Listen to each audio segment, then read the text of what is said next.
ভাই আমরা ধর্মের নামে যা কিছু করি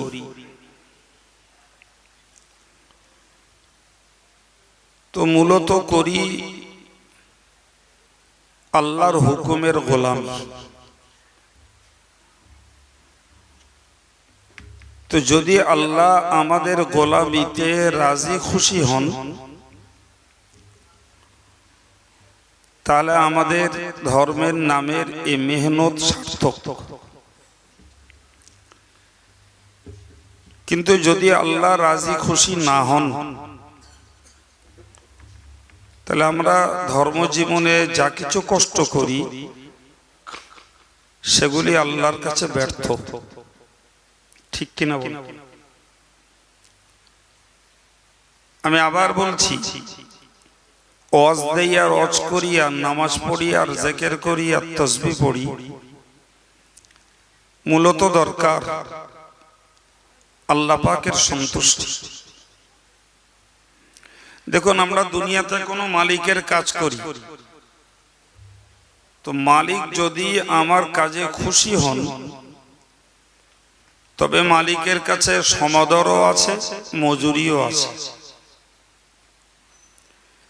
কিন্তু মালিক যদি আমার কাজে সন্তুষ্ট না হন তাহলে মালিকের কাছে মজুরি পাওয়া যায় না, উপরন্ত ধমকানি খেতে হয়। ঠিক কিনা?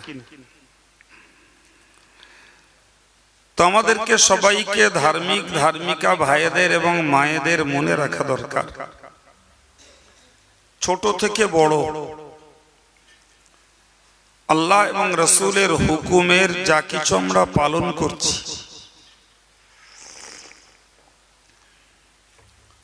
এর সব কিছুতেই আমাদের প্রথমত নিয়ত থাকা দরকার, আমার আল্লাহ আমার কাজে খুশি হন। আমি ছেলেগুলোকে বলবো, জওয়ান যুবকগুলোকে বলবো, তাদের জওয়ান বয়স, আল্লাহ চাহে তো জীবনে এখনো আল্লাহ বাঁচালে অনেক আমল করার সময় সুযোগ তাদের জীবনে মিলবে। যারা বৈষয়িক মানুষ, মুরব্বী হয়েছেন, দাড়ি চুল পেকেছে, তারা জীবনে অনেক আমল করে এসেছেন, বাকি যে কদিন বাঁচবেন করবেন আশা করা যায়। কিন্তু আমাদের সবাইকে মনে রাখা দরকার আমার কাজে আল্লাহ খুশি হোক, এই নিয়তটুকু করুন। কারণ বলছি, কোরআন বলেছে রিদওয়ানুম মিনাল্লাহি আকবার,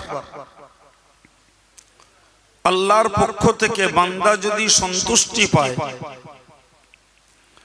এটা হলো মহৎ বিষয়। সুবহানাল্লাহ। নবীর সাহাবীদের ব্যাপারে নবী আল্লাহ বলেছেন রাদিয়াল্লাহু আনহুম ওয়া রাদু আনহু, যার বাংলা মানে হলো আল্লাহ নবীর সাহাবীদের উপরে সন্তুষ্ট। একটু মন খুলে বলবেন সুবহানাল্লাহ। ঠান্ডা লাগছে কিন্তু তাও তো মাশাআল্লাহ কষ্ট করে বসে আছে, আর আমি অত্যন্ত ক্লান্ত, এসেই শুয়ে পড়েছি। 10 মিনিট তো হয়নি, যতটুকু আরাম পেয়েছি তাই দুটো কথা বলতে উঠেছি। আর আপনারা যদি চলে যেতেন তাহলে নয় তাড়াতাড়ি শেষ করে দিতাম, চলে তো কেউ যাচ্ছেন না। তো আছেন যখন, যদি আপনারা একটু চাঙ্গা হন তাহলে আপনাদের আগ্রহে আমিও একটু হতে পারি। কি বলেছি বোঝা গেছে? কি বলেছি জানেন তো? খেলা দেখাও না যায়, করাও না যায়। কি বলেছি শুনেছেন? একটু কথা বলেন আমার সঙ্গে। খেলা দেখাও না যায় আর করাও। তো খেলা যারা করছে রে বাবা, ওরা নাই দোষী, যারা দেখছে এদের দেখাটাও নাজায়েজ কেন ভাই? বিশ্বাস করুন, এরা খেলা দেখে বলে ওরা করে। শুনতে পাচ্ছেন? এদের উৎসাহ, এদের উদ্দীপনা, ওদের খেলা ফুটে ওঠে। ঠিক বলছি না ভুল বলছি? সুতরাং ওরা খেলছে, এর জন্য ওরা দোষী, কিন্তু এরা যে দেখছে আর দেখে ওদেরকে উৎসাহিত করছে, এর জন্য এরাও দোষী। ও যে আপনারা করছেন না, আমি করছি, কিন্তু আমার শ্রোতাদের স্বতঃস্ফূর্ত মন আমার দুটি কথা বলতে উৎসাহিত করে। কথা বলেন ঠিক না ভুল? ঠিক। সেই জন্য বলছি, বসে যখন আছেন একটু মনোযোগ দেন, কয়েক মিনিট। কি বলেছি? নবীর সাহাবীদের ব্যাপারে আল্লাহ বলেছেন রাদিয়াল্লাহু আনহুম, আল্লাহ পাক নবীর সাহাবীদের উপরে সন্তুষ্ট। সুবহানাল্লাহ। আবার বলেছেন অরদু আনহু, নবীর সাহাবীরা আল্লাহ পাকের বিধি বিধানের উপরে সন্তুষ্ট। সুবহানাল্লাহ। তাহলে সাহাবীরা হয়েছেন আল্লাহর হুকুমের উপরে খুশি, আর আল্লাহ হয়েছেন নবীর সাহাবীদের কাজের উপরে খুশি। সুবহানাল্লাহ। প্রিয় ভাই আমার, আল্লাহ বললেন আ'আদাল্লাহু লাহুম জান্নাতিন তাজরি তাহতাহাল আনহার। আল্লাহ নবী সাহাবীদের উপরে সন্তুষ্ট হয়ে তাদের জন্য জান্নাত তৈরি করে রেখেছেন। আর একটু জোরে বলেন। আর আরো বললেন ওই জান্নাতের নিচে দিয়ে চলে গেছে সুন্দর পানির ঝর্ণা। খালিদিনা ফিহা, তারা তাতে থাকবে চিরকাল। এখন আপনি বলেন, আমি আব্দুল কাইয়ুম ওয়াজ করছি, ওয়াজ করতে বসেছি, সবেমাত্র ভিত তৈরি করছি, তো আপনারা আমার কথাগুলো শুনে যদি সন্তুষ্ট হন তবে তো আমিও সন্তুষ্ট হব। হ্যাঁ না বলে? আর আপনিও খুশি, আমিও খুশি। দাদা দাদির গল্প বলেও না, নানা নানির গল্প বলেও না, আল্লাহর কথা বলে। সুবহানাল্লাহ বলে। তো আমরা যদি খুশি দেখাই, সন্তুষ্টি প্রকাশ করি, তো আশা করা যায় আল্লাহ আমাদের উপরে সন্তুষ্ট হবেন। মালিক যদি খুশি হয় তাহলে গোলামের চিন্তা নাই, আর মালিক যদি রাগান্বিত হয় গোলামের পরিণতি খারাপ। কথা বলে। আমি কি ওয়াজ করব জানি না, এখন আমার এই কথাগুলো যদি শুনে খুশি হন তাহলে আল্লাহর হুকুমগুলো মেনে তখন তো খুশি হবেন, বোঝা যাবে নাকি বলেন? সম্মানিত ভাইরা আমার, মনে রেখে দিন, হযরত নবী সুলাইমান আলাইহিস সালাতু ওয়াস সালাম তিনি আল্লাহকে বলতেন, قال رب أوزعني أن أشكر نعمتك التي أنعمت علي। ও আল্লাহ, তোমার কাছে আমি চাইছি আমাকে ক্ষমতা দাও, আমি যেন তোমার নিয়ামতগুলির শুকরিয়া আদায় করতে পারি। সুবহানাল্লাহ। কি আদায় করবে? কথা বলেন, কথা বলেন, তাহলে ওয়াজ করব না। কথা বলতে হবে, ওয়াজ মাথায় ঢোকাতে হবে। কি আদায় করবে? শুকরিয়া মানে কি? কৃতজ্ঞতা। কিসের কৃতজ্ঞতা? আল্লাহ তুমি আমারে বানিয়েছো, আল্লাহ মায়ের গর্ভে আমার খাবার দিয়েছো, মায়ের গর্ভ থেকে বেরিয়েছে, মায়ের স্তন্যে দুধ দিয়েছো। আল্লাহ আমি কাদার দলার মতো পড়েছিলাম, তুমি আমাকে হাতে পায়ে শক্তি দিয়েছো, ছিল গালে ভূতি, তাতে দাঁত গজিয়ে দিয়েছো। সুবহানাল্লাহ বলে। কাজগুলো কার? তাহলে আল্লাহর কৃতজ্ঞতা প্রকাশের দরকার আছে না নাই?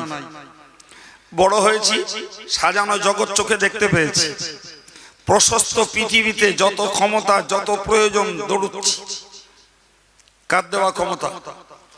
তো আল্লাহ হযরত নবী সুলাইমান বললেন, আল্লাহ তুমি আমাকে ক্ষমতা দাও, আমি যেন তোমার কৃতজ্ঞতাটা প্রকাশ করতে পারি। সুবহানাল্লাহ। ভাই, আমাদের এই মানব দেহটা একটু তাকিয়ে দেখুন ভালো করে। দুটো চোখ দিয়েছেন আল্লাহ, হার্ট দিয়েছেন, কিডনি দিয়েছেন, লিভার দিয়েছেন, লাংস দিয়েছেন, দিয়েছেন না দেননি? জি, আপনি আপনার নিজের দামও ভাবেন না। আপনি যান, চোখ দুটো দেন, 20 লাখ টাকা নেন, দেবেন? দেওয়ার জন্য এটিএম এর কার্ড নিয়ে লোক বড় বড় হসপিটালে ঘুরছে। হার্টটা দেন, 50 লাখ নেবেন। একটা কিডনি দেন, 20-30 কত লাখ টাকা নেবেন? বলেন বলেন, দেবেন? এ সম্পদ কার? কি শুকরিয়া আদায় করেছেন? জীবনে কদিন এই দৃষ্টি শক্তির জন্য আলহামদুলিল্লাহ বলেছেন? জীবনে কতদিন টুক করে আওয়াজ হলেই কানে শুনতে পাই, এ শ্রবণ ক্ষমতা কে দিয়েছেন? কতবার শুকরিয়া আদায় করেছেন? জীবনে তো কথা নাক দিয়ে মুখ দিয়ে বেরোচ্ছে, জি, কথা বলার জন্য আল্লাহ জবান দিয়েছেন। আমি নাক মুখের কথা বললাম মানে এত বেশি কথা বলছি আমরা, আল্লাহ বোবা বানাননি, একটা বাক শক্তিধর জীব দিয়েছেন। কদিন আল্লাহ শুকরিয়া আদায় করেছেন? আল্লাহ খোঁড়া বানাননি, দুটো চলৎ শক্তি পা দিয়েছেন। কদিন খোঁড়া লোককে দেখে শুকরিয়া আদায় করেছেন আল্লাহ? আল্লাহ কাজ করার জন্য ধরার জন্য দুটো হাত দিয়েছেন। কত নুলো প্রতিবন্ধী পঙ্গু লোককে দেখলেন, কদিন আল্লাহ শুকরিয়া আদায় করেছেন? জীবনে অনেক পাগলকে দেখেছেন, মস্তিষ্ক বিকৃত, তারেও বানিয়েছেন আল্লাহ। আমাদের মতো বুদ্ধিজীবী জ্ঞানী বাকপটু লোকগুলোর বানিয়েছেন কে? ওই পাগল পাগলিগুলোর দেখে কদিন আল্লাহ শুকরিয়া আদায় করেছেন? কথা বলছেন না কেন? আমার কথা বোঝা যাচ্ছে কি? খেয়াল করলে দেখা যাবে একদিনও করিনি। আল্লাহ মানুষ বানিয়েছেন ওই পর্যন্ত, কেউ ধর্ম করি কেউ করি না। তো ধর্ম যারা করি ওটা তো আল্লাহ আলাদা হুকুম, কিন্তু আল্লাহ আমার জন্য যে নিয়ামত দিয়েছেন আমি তার কৃতজ্ঞতা কি প্রকাশ করেছি? কথা বলে জি, অনেক তরুণ বক্তাদের অনেক কথা শুনেছেন, আমি গোটা কত কথা বলছি, একটু মাথায় নেন। আপনি বলুন, এই যে মূল্যবান অঙ্গগুলো দিয়েছেন আর আমাদের কার্যকর অঙ্গগুলো, জবানে কথা বলি, চোখে দেখি, কানে শুনি, মাথায় চিন্তা করি, কলবে নিয়ত করি, পায়ে চলি, হাতে ধরি, ঠিক কিনা বলেন? সব কার দেওয়া ক্ষমতা? একদিনও বলেছেন আলহামদুলিল্লাহ? একদিনও বলেছেন এ ব্যাপারে? বলা হয়নি, রাগ করবেন না। আল্লাহ যদি আমাদেরকে অমুসলিমের ঘরে পাঠাতেন, জীবনে মুসলমান হতে পারতাম কিনা সন্দেহ ছিল। শুধু কলেমার ঘরে আল্লাহ পাঠিয়েছেন, সেই সুবাদে আমরা কেউ কলেমা নিজ ইচ্ছায় পড়েছি, কেউ বা শুনে শুনে পড়েছি, কেউ বা কলেমার হক আদায় করে কলেমা মতো আমল করি, কেউ বা কলেমা পড়েও না, হকটাকেও আদায় করে না। কথা বলেন, কটা লোক আমাকে বলবেন যে আমি মুসলমান ঘরে জন্ম নিয়েছি, এর জন্য একদিন আলহামদুলিল্লাহ পড়েছি? কথা বলেন, পাঠিয়েছেন কে? আল্লাহ যদি অমুসলিমের ঘরে পাঠাতেন, কলেমা কপালে জুটতো বলে মনে হয়? আপনি বলুন না, এই রাত্রিতে অনেক মানুষ আরামে ঘুমিয়ে আছে, কথা বলেন ঠিক না ভুল? জি, আর আমরা শীতের কষ্ট করে এখানে বসে আছি, এরা খিচুড়ি খেতে দেবে তাই। কিছু একটা বলেন, দু একজন বলেছে, আপনারা কি বলছেন? খিচুড়ি খাবেন? তাহলে খাইয়ে দেয়। জি, তাহলে এই যে মজলিসটায় ঠান্ডা খেয়ে বাড়ি গরম জায়গা রয়েছে ছেড়ে দিয়ে হারগিজ এখানে খিচুড়ি খাওয়ার জন্য বসে নাই, এখানে বসে আছি আল্লাহ আল্লাহ রসুলের দুটো কথা শুনবো। তাই আপনি বলুন এই মজলিসে বসাটার সৌভাগ্য এই গ্রামের আর পার্শ্বস্থ যাদের কাছে আজকের সবার দাওয়াত গেছিল সব মানুষ এসছে বলে মনে হয়? তাহলে আপনাদেরকে আমাদেরকে আল্লাহ এই মজলিসটাতে যুক্ত করেছেন, এর জন্য বলা উচিত ছিল আলহামদুলিল্লাহ। কারণ রাসূল বলেছেন মান তালাবাল ইলমা কাফারাতুল লিমা মাদা, যে লোকটা জ্ঞান অর্জনের মজলিসে বসে আল্লাহ তার জীবনের সগীরা গুনাহগুলোও মাফ করে দেন। এই মজলিসে বসা লাভ আছে না নাই? বসতে দিলেন কে? তার শুকরিয়া আদায় করিনি বলো। মুসলমান ঘরে পাঠিয়েছেন, শুকরিয়া আদায় করিনি। শুকরিয়া আদায়ের জন্য ছোট্ট শব্দ আলহামদুলিল্লাহ বলাই যথেষ্ট ছিল। ভীষণ খিদে পেয়েছে, খেতে পেলাম, তৃপ্তি হলো, খাওয়া শেষ করো, আগে বলো আলহামদুলিল্লাহ। খুব ইস্তেঞ্জার বেগ পেয়েছে, পেশাব অথবা পায়খানা, সুযোগ পেলাম, ইস্তেঞ্জা করে নিলাম, দেহটা সোলা হয়ে গেল, যন্ত্রণার কষ্টটা দূর হলো। রাসূল বললেন তুমি বাথরুম থেকে আগে বাইরে ডান পা বার করো আর করেই বলো আলহামদুলিল্লাহ। জোরে একটু বলেন কেন? কেন জানেন? ভাই কত লোকের পেশাব লাগে, পায়খানা লাগে, আটকে যায়, ক্যাথলিক না কি দেয়, দে পেশাব করায়, অপারেশন করতে হয় জীবন ব্যাপী। যখন ইচ্ছা জেগেছে, সুযোগ পেয়েছি আর পেশাব করেছি, সুযোগ পেয়েছি আর বাথরুম সেরেছি, আল্লাহর প্রশংসার দরকার ছিল না? নাই? কথা বলেন, কথা বলেন। এখন যে ঘুমিয়ে পড়বো, ঘুম মরণের ভাই। ঘুম কি? জোরে বলুন কি? ঘুম মরণের ভাই। রাসূল বললেন যে আল্লাহ তোমাকে ঘুম থেকে আবার জাগিয়ে তুলেছেন, তুমি এই বাসি মুখে বিনা উযুতে আগে বলো আলহামদুলিল্লাহ। আল্লাহ তোমার প্রশংসা। তুমি ফিরিয়ে দিয়েছো বলে সকাল পেয়েছি, ফিরিয়ে না দিলে পরকাল পেতাম। ঠিক না ভুল বলেন? কিচ্ছু করিনি এখনো। ভাই যদি আমরা, আমার ছেলেরা, আমার মেয়েরা, আমার মায়েরা, এরা যদি একটু ঘন অন্তত আল্লাহর দানের বিনিময়ে একটু আলহামদুলিল্লাহ পড়তে শিখতো, এদের জীবনে আরো আরো অনেক আল্লাহ নিয়ামত দিতেন। ঠিক বলেছি না ভুল? এই একটা শিক্ষা একটু আমল করতে মন তৈরি করেন, ইনশাআল্লাহ খেয়ে উঠে আলহামদুলিল্লাহ বলবো, বাথরুম থেকে বেরিয়ে আলহামদুলিল্লাহ বলবো, ঘুম থেকে উঠে আলহামদুলিল্লাহ বলবো, রাস্তায় একটা কানা দেখলে একবার ইন্নালিল্লাহ পড়বো আর একবার আলহামদুলিল্লাহ পড়বো, রাস্তায় একটা পাগল দেখলে ঠাট্টা করব না, বরং শুধু ভয় করব, আল্লাহ তুমি আমার ইচ্ছা করলে এরকম বানাতে পারতে, তুমি আমার বানাওনি, আলহামদুলিল্লাহ। একটা কালা লোক হেঁকে চিল্লে মরে যাচ্ছে, এই বোধহয় দু তিন দিন আগে কোথায় জায়গাটা মনে পড়ছে, অচ করতে উঠেছি, একটা শ্রোতা এরকম জায়গা থেকে উঠেছে, উঠে মাইক মানে বলতেছে মাইকটা জোর দাও, তোমার মাইকের জন্য পয়সা নেবো না তুমি। আমি কি হলো? শ্রোতারা হাসতেছে আর বলতে হুজুর ও লোক এতনা কালা, এত জোরে আওয়াজ হচ্ছে আর একদম হর্নের মানে বক্সের কাছে বসে শুনতে পাচ্ছে না। কথা বুঝতে পারেনি? ও ফের মাইক বানারকে বলতে জোর দাও আরো। ভাই একটুখানি পিন পড়লি শুনতে পাই আমরা, সুবহানাল্লাহ। এই নিয়ামত কার? সম্মানিত ভাই, তো একটা পাগল দেখলেও আলহামদুলিল্লাহ বলতে হয়, একটা খোঁড়া লোক দেখলেও আলহামদুলিল্লাহ বলতে হয়, একটা কানা লোক দেখলেও আলহামদুলিল্লাহ বলতে হয়। কারণ আল্লাহ ওটাও আল্লাহর বান্দা, আল্লাহ ওকে দেননি, আমাকে দিয়েছেন। ওর দুঃখ দেখে বলুন ইন্নালিল্লাহ, আর আল্লাহ আমাকে দিয়েছেন তার জন্য বলুন আলহামদুলিল্লাহ। ইনশাআল্লাহ আল্লাহ আমাদের এই অঙ্গগুলোর কোনো ক্ষতি করবেন না। সুবহানাল্লাহ, ভালো না? ওই জন্য বলছিলাম খিচড়ি খাইয়ে দেই, তার বাংলায় লাগবে।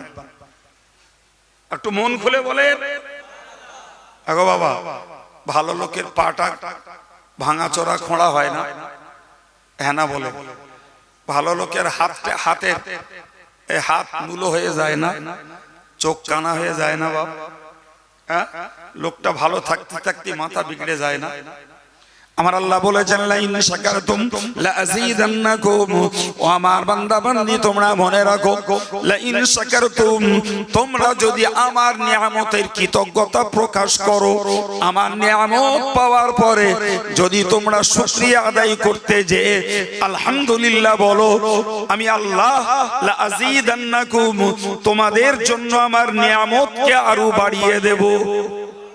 সুবহানাল্লাহ, আরো বাড়াবো। বাড়াবে মানে কি? দুটো কান আল্লাহ তিনটে বানাবে না, জিভ একটার জায়গায় দুটো বানিয়ে দেবে না, চোখ আল্লাহ দুপাশে আরো দুটো দিয়ে দেবে না, বরং যে নিয়ামত গুলো আল্লাহ দিয়েছেন এইগুলোকে আল্লাহ সঠিক জায়গায় কার্যকর রাখবেন। তুমি এর শুকরিয়াটা আদায় করো। আমরা তো আদায় করি না বাবা, মনে করলি প্রকৃতির নিয়মে মানুষ জন্ম নেয়, আর জন্ম নিলি হাত পা চোখ কান নাক মুখ পাওয়া যায়, আমরাও এরকম পেয়েছি। নাউজুবিল্লাহ বলে, আর একটু জোরে বলে। যদি ওই রকমটা হতো তাহলে জগতে কানা খোড়া অন্ধ বোবা কালা কেউ থাকতো না। এই থাকতো? তাও না। সুতরাং আমি আপনাকে বললাম লা ইন শাকারতুম লা আযীদান্নাকুম, যদি তোমরা আল্লাহর কৃতজ্ঞতা প্রকাশ করো, আল্লাহ বলছেন আমি তোমাদের জন্য আমার নিয়ামতকে বাড়িয়ে দেব। জগৎ বরেণ্য গবেষক, জি বিশ্বশ্রেষ্ঠ ইমাম মুজতাহিদ হযরত ইমামে আযম আবু হানিফা রাহিমাহুল্লাহ, হুজুরের নাম শুনিনি আমরা?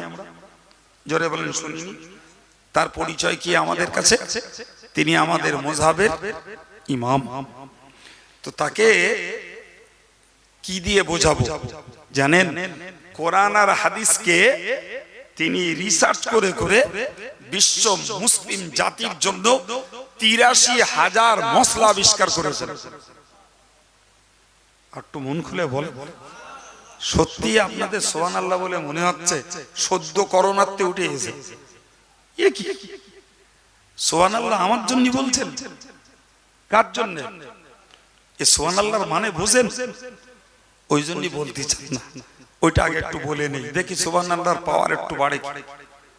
ভাই রাসূল বলেছেন সুবহানাল্লাহি তামলাউল মিজান, যে লোকটা সুবহানাল্লাহ পড়ে আল্লাহ পাক তার নেকির পাল্লাটাকে সওয়াব দিয়ে ভরপুর করে দেন।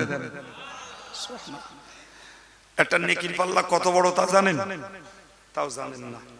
রাসূল বলেছেন এই একটা নেকির পাল্লা হলো এই আসমান আর জমিন জোড়া দিলে যত বড় হয়, নেকির একটা করে পাল্লা এতটা বড়। আর ওই নেকির পাল্লাটা কি দিয়ে ভরাবে? কি দিয়ে? সুবহানাল্লাহ দিয়ে। ওইরা আমার শুনতেছেন? কি দিয়ে? সওয়াব দিয়ে ভরাবেন, নেকি দিয়ে ভরাবেন। বান্দা যদি মুহাব্বতে আগ্রহে সুবহানাল্লাহটা বলে। আপনি কি ভাবছেন আমি কি রাত 12টার সময় ফাউ ব্যাটারি বোর্ডেতে এসেছি? জানেন ছিলাম সেই মডেলে ছিলাম। জি 1.5 ঘন্টা সময় নিয়ে এখানে দাওয়াত নিতে চাইনি, এই হাফেজ সাহেবটা জোর করে করিয়েছি। নদী পার হয়েছে যখন, তখন আমার হাতে 50 মিনিট সময়। 1.5 ঘন্টার 40 মিনিট ওরা খেয়ে নিয়েছে। 50 মিনিট সময়, 50 মিনিটে ভবানীপুর ঘাট থেকে এখানে 11:30 পৌঁছেছি। আর অতি কষ্টটা আমার বেশি হয়েছে। গাড়ির ঝাঁকারানি দেহের জন্য একটা বিরাট কষ্ট। ড্রাইভারকে না পেরে বললাম আস্তে চালা, আমার কষ্ট হচ্ছে খুব। তো আলহামদুলিল্লাহ 11:30 পৌঁছেছি। কিসের জন্য? আপনারা বসে থাকবেন আর আমি আপনাদের সাক্ষাতে আসব, আল্লাহ আল্লাহ রসুলের দুটো কথা শোনাবো। তাই জি তো আলহামদুলিল্লাহ এখন যেন দেখছি একটু চাঙ্গা হয়েছে। জি ধৈর্য আর কতক্ষণ আপনাদের জানি না, তবে একটা সামঞ্জস্য রেখেই ছাড়বো। ভাই তো কি বলেছি বলেন দিন, যে সুবহানাল্লাহ বললে আল্লাহ নেকির পাল্লাটাকে সওয়াব দিয়ে ভরে দেন। নেকির পাল্লাটা কত বড় বললাম? আসমান আর জমিনের সমতুল্য। আমার আব্বার কথা না বলো, আর আমি আব্দুল কাইয়ুমের কথা না। একটা হাদিস লেখা আছে মুসলিম শরীফে, সুবহানাল্লাহি তামলাউল মিজান। আর এক হাদিস লেখা আছে তিরমিজি শরীফে, যে আসমান আর জমিনের সমতুল্য হলো একটা পাল্লা। সুবহানাল্লাহ। এর এই পাল্লাটাকে আল্লাহ, যে লোকটা মনের টানে নিজের মহব্বতে সুবহানাল্লাহ বলবে, আল্লাহ তার জন্য সওয়াব দিয়ে ভরপুর করে দেবে। ভাই মজলিসে শেখাচ্ছি তো, এই মজলিসে যারা খুব মন থেকে বলছি সুবহানাল্লাহ বলতে গেলে যাদের হ্যান্ডেল মারতে হয়, আমার ধারণা এরা নামাজ পড়েও পড়ে না। আমার ধারণা ভুল প্রমাণ করাতে পারবেন বলে মনে হয় না। অথচ আল্লাহ নবী বলেছেন, মান সাব্বাহা সালাসান ওয়া সালাসিনা ওয়া মান আহমাদা সালাসান ওয়া সালাসিন ওয়া মান কাব্বারা সালাসান ওয়া সালাসিন ওয়া তামামুহু ওয়াহিদ। প্যারে নবী সাল্লাল্লাহু আলাইহি ওয়াসাল্লাম বলেন, যে লোকটা 5 ওয়াক্ত নামাজ পড়ে 33 বার পড়ে সুবহানাল্লাহ, 33 বার পড়ে আলহামদুলিল্লাহ, 33 বার পড়ে আল্লাহু আকবার, একবার পড়ে লা ইলাহা ইল্লাল্লাহ ওয়াহদাহু লা শারীকা লাহু লাহুল মুলকু ওয়া লাহুল হামদু ইহয়ী ওয়া ইউমীতু বিয়াদিহিল খায়র ওয়া হুয়া আলা কুল্লি শাইইন কাদির। প্যারে নবী বলেছেন, গুফিরা লাহু ওয়া ইন কানা মিসলু জাবাদিল বাহর। ওই বান্দার জীবনে যদি সমুদ্রের গেজার মতো গুনাহ থাকে, আল্লাহ পাক এই আমলের বদৌলতে সমুদ্রের গেজার পরিমাণ গুনাহকে মাফ করে দেবে। কজন আমল করে আমাকে বলতে হবে না, বিবেকের সঙ্গে কথা বলুন। কটা মহিলা এ আমল করে, কটা পুরুষ এ আমল করে। মাঝে মধ্যে তো জামিয়ার মসজিদে তো নামাজ পড়ি, কখনো অন্যান্য মসজিদে নামাজ পড়তে হয়, পথে চলি যেহেতু। জি, নামাজ পড়লো 60 জন, সুন্নত পড়া শেষ, নফল পড়া শেষ, হু করে মসজিদ খালি, 4-5টা লোক দেখে টুনটুন করতেছে। কত বলে এদের কাজ? সন্ধ্যা হলি হাটে, সকাল হলি মাঠে, একটু বসে একটু তাসবিহ পড়বে, সুবহানাল্লাহ পড়বে, কে একটু কলেমা শরীফ পড়বে, কে একটু আলহামদুলিল্লাহ পড়বে। এতটুকু সময় আমাদের নাই। তো যারা নামাজের পার্টিতে বসে যে তাসবিহ পড়লে এতটা গুনাহ মাফ হবে, ওখানে বসে পড়া অভ্যাস নেই ভাই, মজলিসে বসে হ্যান্ডেল মারা ছাড়া তারা পড়বে না। তো এ তো অঙ্ক। আর ওই পার্টিতে বসে যাদের পড়া অভ্যাস আছে আলহামদুলিল্লাহ, তারা যখনই তৃপ্তিদায়ক কিছু শোনে, হয় সুবহানাল্লাহ বলে, নালে আলহামদুলিল্লাহ বলে। কথা বলছেন না কেন? হ্যাঁ, এটাই অঙ্ক। কি ভাবছেন আপনি? এই সুবহানাল্লাহর মানেও আমরা বুঝি না, বল সুবহানাল্লাহর মানেও বুঝি না। আপনি জানেন হযরত আম্মা জান আমিনা বলছেন যে আমার পেট থেকে মুহাম্মদ যখন বার হয় সাল্লাল্লাহু আলাইহি ওয়াসাল্লাম, তো ওই সময়কার কথা হযরত আমিনা বলছেন, খরাজা মিন্নি নূরুন, আমার থেকে বেরিয়েছে একটা আলোর দলা। কি বেরিয়েছে? আলোর দলা। আর ওই আলোর এত জ্যোতি, আদা বিহি কুসুরুশ শাম, আমিনার কুড়ে ঘরের ওই আলো ছাটরাতে 600 মাইল দূরে সিরিয়া দেশ, ওই দেশটাও আমিনা বলছেন আমি দেখতে পেয়েছি। আর একটু মহব্বত করে বলে। তো আমিনা কি দেখেছেন? পেট থেকে কি বেরিয়েছে? আলোর দলা বেরিয়েছে। হযরত আম্মা জান আমিনা বলে, ক্ষণিক পরেই লক্ষ্য করে দেখছি ওই আলোর দলাটা মূলত কোনো আলো নয়, ওটাই বিগত দিনে আমার স্বপ্নে দেখা বেটা মুহাম্মদ সাল্লাল্লাহু। হযরত আম্মা জান আমিনা বলছেন, আসসিরাতুন নাবাবিয়া, রাসূলের জীবনের একটি উচ্চাঙ্গের কিতাব, ওই কিতাবটিতে উল্লেখ করা রয়েছে আমার প্যারে রাসূল ওই মুহূর্তেই তিনি বলেছিলেন সুবহানাল্লাহিল কাবীর আলহামদুলিল্লাহিল কাসীর। সুবহানাল্লাহ বলেননি তো? ঠিক আছে, বলবেন না। এতক্ষণ যা বলেছেন থুড়ি। কার কথা বললু? এই কার কথা বলেছি? নবীর গো। ওই আলোর দলাটা কেডা? জোরে বলেন। আমাদের নবী। তো মা আমিনা বলছেন, আমি যেটাকে ভেবেছিলাম আলোর দলা, পরে দেখছি ওটাই আমার স্বপ্নে দেখা মুহাম্মদ সাল্লাল্লাহু আলাইহি ওয়াসাল্লাম। কিন্তু অবাক কাণ্ড, অবাক কাণ্ড যে আমিনা বলছেন আমার সদ্য প্রসূত বাচ্চা মুহাম্মদ মাটিতে একটা হাত রেখে ওই হাতটাকে কপালে ঠেকিয়ে বলল সুবহানাল্লাহিল কাবীর আলহামদুলিল্লাহিল কাসীর। আল্লাহু আকবার। পৃথিবীর রেকর্ড। আমরা জানি একটা বাচ্চার কথা বলতে 1 বছর 1.5 বছর 2 বছর সময় লাগে, ঠিক কি না? হ্যাঁ ভাই, আপনারা কি দিয়ে বোঝাবো, কি দিয়ে বোঝাবো? জি শোনেন, বনী ইসরাইল জাতির একটা লোক ছিল যার নাম জোরায়েজ। কি নাম বলেছি? জোরায়েজ।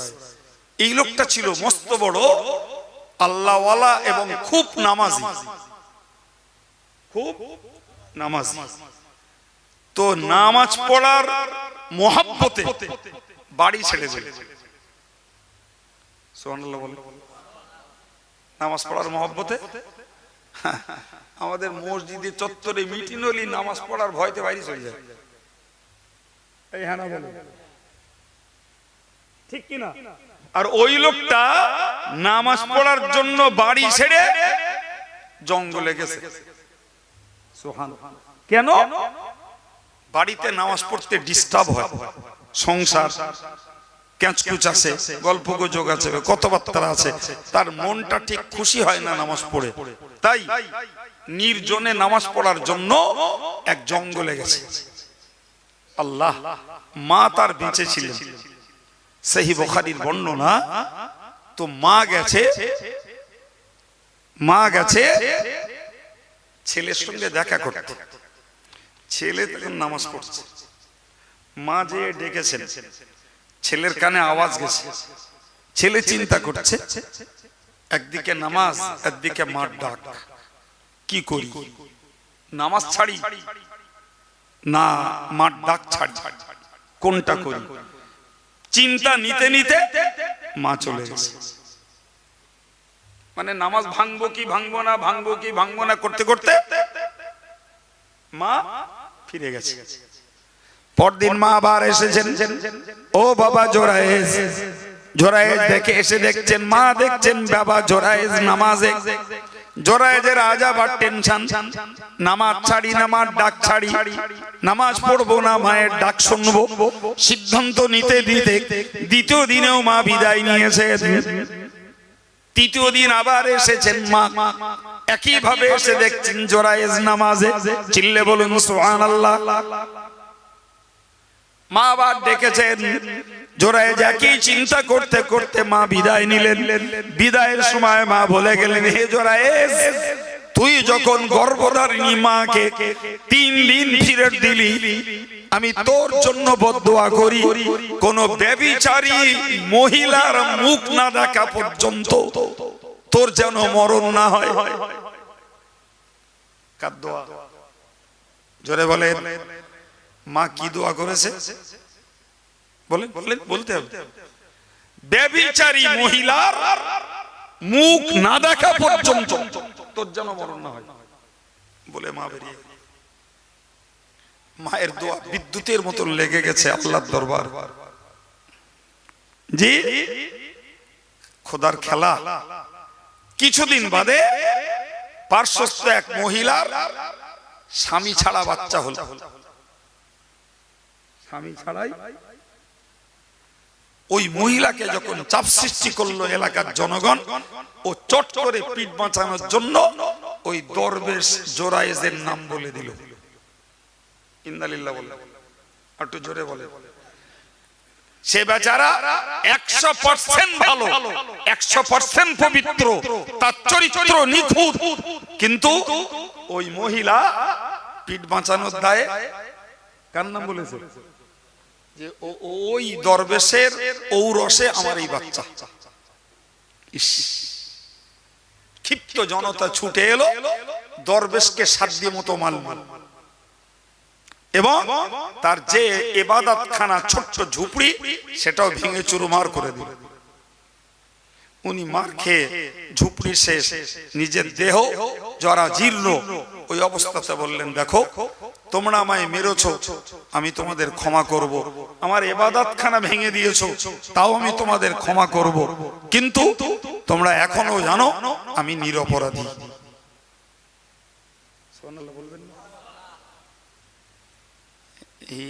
এই ময়দান তৈরি হতে সময় লাগবে, অনেক সময় লাগবে, একদিনে হয় না। সম্মানিত ভাইরা আমার, জরায়ের যখন পরিষ্কার বলল আমি এখনো বলছি নিরপরাধী, তোমরা যদি আমাকে প্রমাণ করাতে পারো আমি দায় স্বীকার করব, কিন্তু আমি আল্লাহকে সাক্ষী রেখে বলছি যে মহিলা আমার নামে বলেছে আমি তার সঙ্গে অপকর্ম করেছি, ওই মহিলাকে আমার সম্মুখে হাজির করো। মায়ের দোয়া কবুল হচ্ছে না, হয় না? জোরে বলেন। মায়ের দোয়া কবুল হওয়ার চ্যানেল শুরু। ওই মহিলাকে যখন আনা হলো, মহিলা তো ব্যভিচারিণী, তার মুখ তো হুজুরকে দেখতে হলো। মহিলা এসে বলল, এই মহিলা তুমি বলো আমি কি তোমার সঙ্গে কাজ করেছি? মহিলা জবাব দিল না। এই সময় হযরত জোরায়ের স্ত্রী করলেন কি, ওই মহিলার করে সেই দুধ খাওয়া ছোট্ট বাচ্চা, ওই বাচ্চাকে লক্ষ্য করে বললেন, এই বাচ্চা তুই বল তোর বাপকে, তোর বাপকে তুই বল।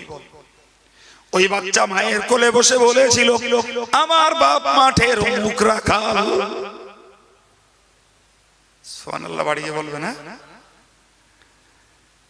মায়ের বদদোয়ায় জোরায়ে যে ভ্রষ্ট নারী ব্যভিচারী মহিলার মুখ দেখতে হলো, কিন্তু আল্লাহ পাকের কুদরতের খেলা ওই মায়ের কোলে দুধ খাওয়া বাচ্চার মুখ থেকে বেরোলো যে আমার বাপ অমুক। এই লোকটা সম্পূর্ণ সতী, নিরপরাধী। আমি শুধু এইটুকু বোঝাতে হাদিসের এই ঘটনা বললাম যে আল্লাহর কুদরতের খেলায় সদ্য বাচ্চাও কথা বলে। আমরা সাধারণ দেখি 1.5-2 বছর সময় লাগে। কথা কিছু বুঝতে পারছেন? জি। দ্বিতীয় নম্বর প্রমাণ নেন, হযরত মরিয়মের বিবাহ হয়নি, স্বামী ছিল না, যে আল্লাহ জিবরাইলকে পাঠিয়ে বললেন যাও মরিয়মকে বলো লিয়াহবালাকি গোলামান জাকিয়া, আমি একটা পবিত্র বাচ্চা ওই মরিয়মকে দেব। জি ভাই, কথা বলাও শেষ, জিবরাইল ফুঁক মারলেন, গর্ভবতী হলেন, সঙ্গে সঙ্গে বাচ্চা প্রসব হলো। খেলাকার। এই জন্য নবী ঈসাকে বলা হয় রূহুল্লাহ, তিনি আল্লাহ পাকের নির্দেশের বাচ্চা।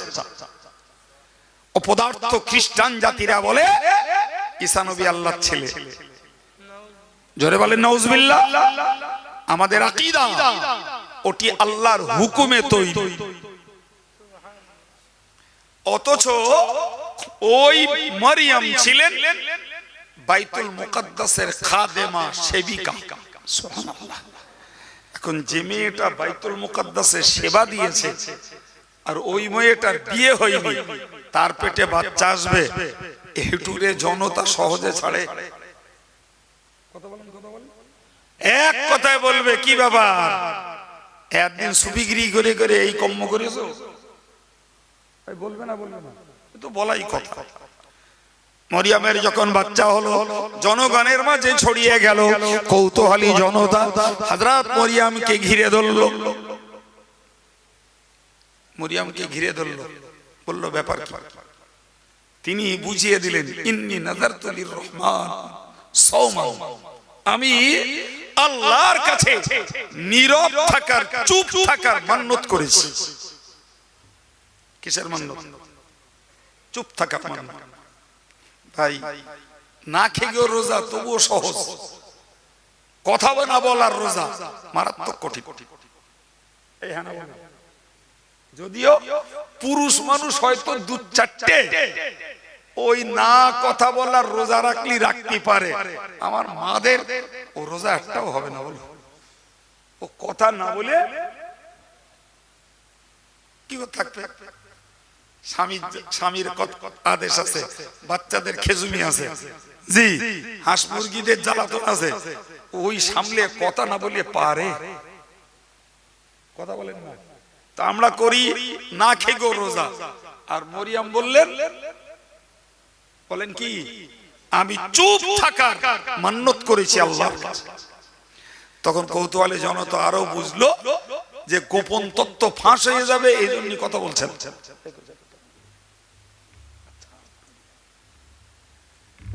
কথা বোঝা গেল তো? ওরা তখন বলল যে এটা মরিয়ামের আরেক কি বলেছি বলে গোপন রহস্য ফাঁস হবে, তাই এক পর্যায়ে আর এক ধরনের চক্র বা প্রতারণা, আমি কথা বলবো।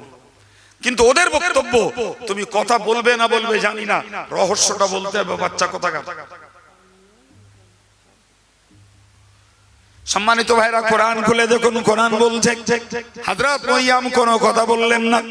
সদ্য প্রসূত বাচ্চা আল্লাহর নবী ঈসা মায়ের কোলে বসা, ও আশারা ইলাইহি, হযরত নবী ও হযরত মরিয়ম ও আশারাত ইলাইহি, ওই বাচ্চাটার দিকে ইঙ্গিত করে বললেন, কিছু বলার থাকলে বাচ্চার সঙ্গে বলো। আল্লাহু আকবার, বাচ্চার সঙ্গে বলো। ওরা বলল, ক্বালু কাইফা নুকাল্লিমু মান কানা ফিল মাহদি সাবিয়্যা। ওরা বলল, এ কেমন কথা, কি করে কথা বলবো এই বাচ্চার সঙ্গে, যে বাচ্চা মায়ের কোলে দুগ্ধপোষ্য সদ্য বাচ্চা, ওর সঙ্গে কেমন করে কথা বলবো? বাস এদের বলাও শেষ। বাচ্চা একদম ঝাঁঝালো স্বরে বলতে শুরু করলো, ইন্নী আবদুল্লাহ আতানিয়াল কিতাবা ওয়া জাআলানি নবিয়্যা, আমি আল্লাহর বান্দা, আল্লাহ আমাকে ইনজিল কিতাব দিয়েছেন, আল্লাহ আমাকে নবী বানিয়েছেন, ওয়া জাআলানি মুবারাকান, আল্লাহ আমাকে বরকতওয়ালা বানিয়েছেন, ওয়া আওসানি বিস সালাতি ওয়াজ যাকাতি, আল্লাহ আমাকে ওয়াদা করেছেন নামাজ পড়ব আর যাকাত আদায় করব, এর বিনিময়ে আল্লাহ আমাকে হেফাজত করবেন, ওয়াবাররাম বিওয়ালিদাতি, আর আমার মা 100 ভাগ সতী সাধী পবিত্র চরিত্রের মহিলা। জোরে বলুন, কে কথা বলল? বাচ্চার নাম জোরে বলেন ঈসা, মায়ের নাম আল্লাহর কুদরতের খেলা। আল্লাহ ওই বাচ্চার মুখ থেকে তার আবেদা জাহেদা বান্দি মরিয়মের পবিত্রতা প্রমাণ করিয়ে নিলেন। আমি এই দুটো কথা আপনাকে শোনালাম এই জন্য যে ওই বাচ্চাটা সেই বনি ইসরাইল জাতি, ওই বাচ্চাটা ওর মুখ থেকে বেরিয়েছে ওই দরবেশ জোরায়েজের পবিত্রতা, আর মরিয়মের কোলের বাচ্চার মুখ থেকে বেরিয়েছে তার নিজের মায়ের পবিত্রতার বর্ণনা। মাথায় ঢুকছে কিছু আমার কথা? আর মা আমিনা বলছেন, মনে আছে ওয়াজ করছিলাম, ভুলে গেছেন? মা আমিনা বলছেন, আমার থেকে বার হতে দেখলাম আলোর দলা, পরক্ষণেই দেখলাম সেটাই আমার স্বপ্নে দেখা মুহাম্মদ সাল্লাল্লাহু আলাইহি ওয়াসাল্লাম। ওই আলোর দলা যখন আমার বাচ্চা বুঝলাম, মাটিতে হাত রেখে কপালে হাতটা থেকে বলল সুবহানাল্লাহি কাবীরা আলহামদুলিল্লাহি কাসীরা। ওই আমার নবী বলেছিলেন আল্লাহর জাত পবিত্র জাত। জোরে বলুন আর একটু চিল্লে বলুন আল্লাহর জাত পবিত্র জাত। এবং তিনি আবার বললেন আল্লাহর প্রশংসা সবথেকে বেশি, আল্লাহর প্রশংসা ছাড়া কারোর প্রশংসা নয়। প্রিয় ভাইরা আমার, আমি আপনাকে বোঝাতে চাইছি, তাহলে জোরায়েজের ওই বাচ্চা জোরায়েজের পবিত্রতা শোনালো, আর ঈসা নবী তার মার পবিত্রতা শোনালো, আমার রাসূলুল্লাহ কার পবিত্রতা বললেন? চিল্লে বলুন আমরা কার উম্মত? জোরে বলে। তাহলে যে নবীর উম্মত সে নবী সদ্য মার পেট থেকে বেরিয়ে সুবহানাল্লাহ বলেছে, সে নবী সদ্য মার পেট থেকে বেরিয়ে তিনি আলহামদুলিল্লাহ বলেছে। আমরা এমন এমন এমন নিষ্ঠুর, এমন নির্দয়, এমন আমাদের শুকনো হৃদয়, ওই আল্লাহর নিয়ামত ভোগ করি, ওই আল্লাহর গুণের কথা শুনি, তারপরেও সুবহানাল্লাহ বলতে আমাদের মন চায় না। কথা বলেন সুবহানাল্লাহ কি গভীর মানে জানেন?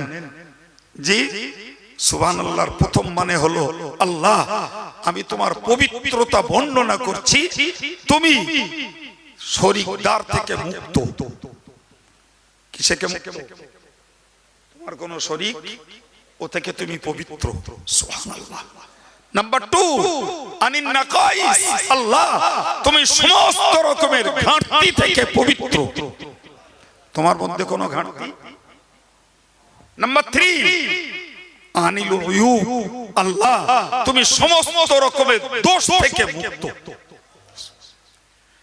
একটা সুবহানাল্লাহর ভিতরে এতটা মানে লুকিয়ে আছে যে আল্লাহ তুমি শরীকদার থেকে মুক্ত, তুমি দোষ থেকে পবিত্র, তুমি ঘাটতি থেকে। জোরে বলে। একটা বান্দা যদি এই নিয়তে সুবহানাল্লাহ বলে, আল্লাহ পাক খুশি হয়ে যান, যার ফলে ওই আসমান আর জমিনের সমতুল্য পাল্লা ভরা সওয়াব বান্দাদেরকে দান করে। সুবহানাল্লাহ। আমি ওয়াজ কোথায় শুরু করেছিলাম সে বলো আপনারাও হারিয়ে ফেলেছেন, আর আমি দেখি একটু মনে করে দিতে পারি কি মনে আছে? আলহামদুলিল্লাহ। জি, ওয়াজ শুরু করেছিলাম কোথায়, সে জায়গা আলহামদুলিল্লাহ মনে আছে, জায়গায় নিয়ে যাব। তবে যে কথাটা বলে আমি এই বার্তা কথাগুলো বলেছি সেটাও বোধহয় ভুলে গেছি আমরা অনেকে। কি বলেছিলাম? যে হানাফি মাযহাবের দিকপাল হযরত ইমামে আযম আবু হানিফা, মনে পড়ছে কি? তিনি কি করেছেন বলেছি বাবু? কোরআন হাদিসকে রিসার্চ করে কোরআন হাদিসকে ক হাজার মশলা বের করেছে।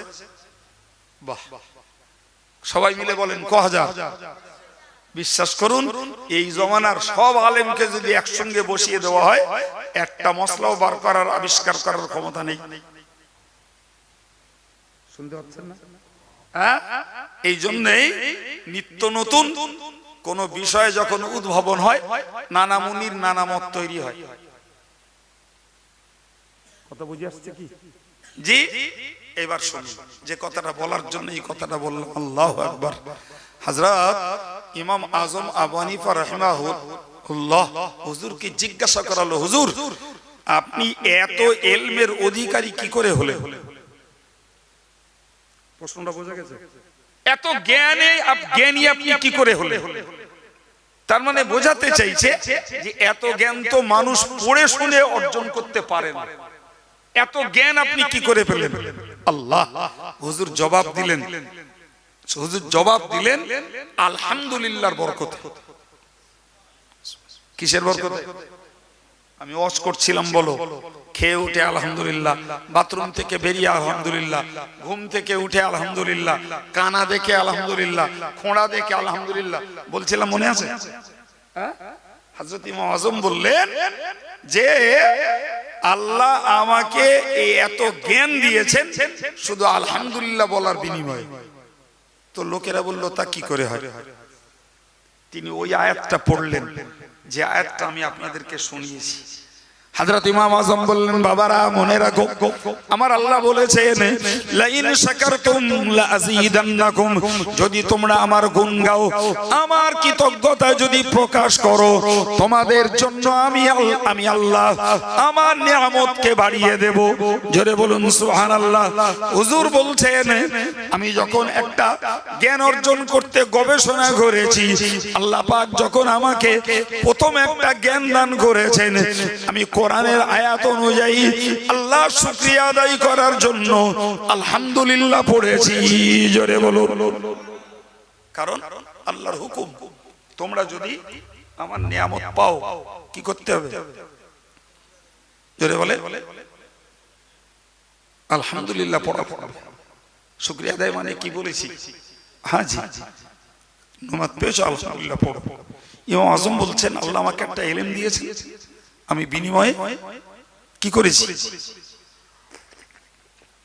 আলহামদুলিল্লাহ পড়েছি। আর ওই যে আলহামদুলিল্লাহ পড়েছি, আল্লাহ বলেছেন তো যে আমার শুকরিয়া আদায় করলে বাড়িয়ে দেবো। ফের আবার আল্লাহ আবার একটা ইলম দান করেছেন, আমি আবার আলহামদুলিল্লাহ পড়েছি, আল্লাহ আবার একটা নতুন বিষয়ের আমার জ্ঞান দান করেছেন। সুবহানাল্লাহ বলে। সুতরাং ইমামে আযম আবু হানিফা বলতে চাইলেন যে আমার জীবনে যে জ্ঞান আল্লাহ আমার দিয়েছেন, এটা কেবলমাত্র ওই আল্লাহর প্রশংসা করার পুরস্কার। এবার বলেন ভাই জি, আজ আমার খুব ছোট্ট দুটো বিষয়, একদিকে সুবহানাল্লাহ বলা, আর একদিকে কি বলা? কি বলা বলেন?